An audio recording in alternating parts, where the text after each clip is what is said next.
नारद जी को बात लग गई। बात जो कही सत्संग में श्रेष्ठ है। नारद जी का घर में मन ही नहीं लगता, मां की ओर ध्यान ही नहीं जाता, और वो तो संतों के पास चले आते हैं, संतों के पास आते हैं, संतों की सेवा करते हैं। चातुर्मास संतों का पूर्ण हो गया। संत जब जाने लगे तो नारद जी पैर पकड़ के रोने लगे, बोले प्रभु मैं भी आपके साथ चलूंगा। तो संतों ने कहा, बोले नहीं अभी तुम छोटे हो, तुम्हें अपनी मां की सेवा करनी चाहिए।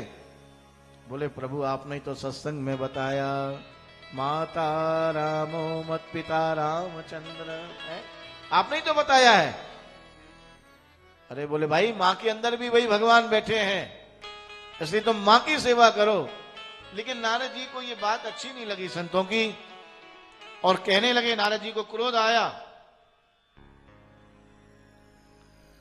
एकात्मजा में जननी योशिन मूढ़ा च किंकरी।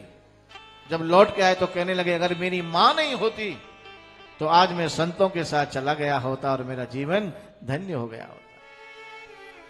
लेकिन जब प्रभु से मिलने की उत्कट लगन हृदय में होती है, वो बाधा भी राधा दूर कर देती है। आज इनकी मां संध्या के समय गैया का दूध निकालने के लिए गई और लौट रही थी। अंधेरे में पता नहीं लगा, सर पर पेड़ लगा, उसने डस लिया, डसा, विष का प्रभाव हुआ, इनका प्राणांत हो गया, प्राणांत हो गया। बालकों के द्वारा नारद जी को पता लगा तुम्हारी मां समाप्त हो गई, तो कितने प्रसन्न हुए। बोले अनुग्रहम मन्यमाना प्रातिष्ठम दिशमुत्तरा, ये तो मेरे पर बड़ा अनुग्रह हो गया कि जो भगवत भजन में बाधा बनी मां, आज प्रभु ने उनको उठा लिया। लेकिन विचार करने लगे, मैं ऐसे हंसूंगा तो संसारी लोग कहेंगे देख इसकी मां मर गई, कितना निष्ठुर है, और ये हंस रहा है।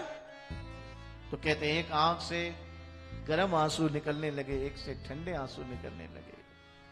भगवान की कृपा का अनुभव कर रहे हैं तो आंसू ठंडे, और संसार के ताप से जब हृदय तप रहा है तो आंसू गर्म आते हैं।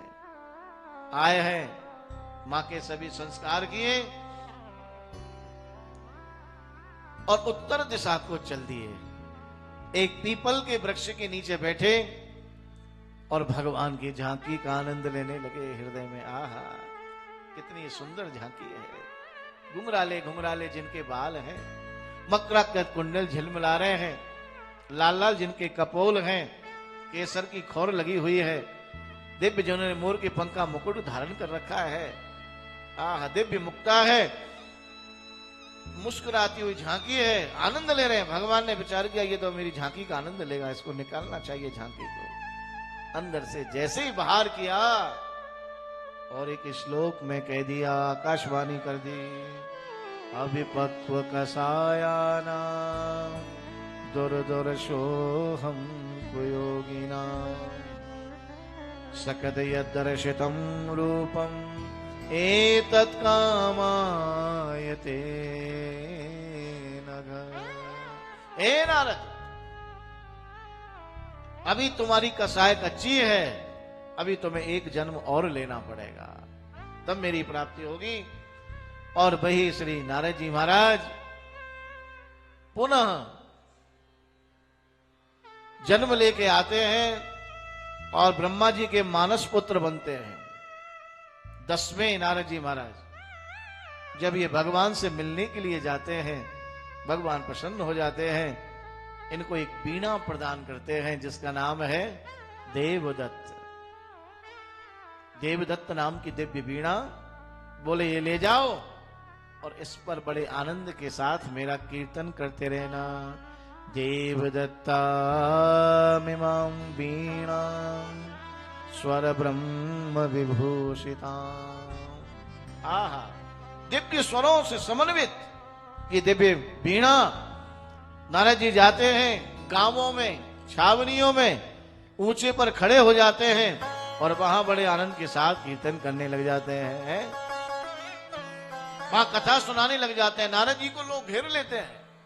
नारद जी को जब घेर लेते हैं, नारद जी बड़े भाव से कथा सुना रहे हैं, लोग नारद जी कथा करते करते मूर्छित हो जाते हैं। मूर्छित्वा हरिकथाम गायमानस चराम्य हूं। मूर्छित हो जाते हैं लोग, बड़े आनंदित होते हैं। ऐसा जब चैत्र श्री नारद जी महाराज ने अपना सुनाया कि मैं तो एक दासी का पुत्र था, संतों के संग से मुझे भगवत प्राप्ति हो गई, तब हमारे श्री व्यास जी महाराज ने 4 श्लोकों के 18,000 श्लोक बना दिए।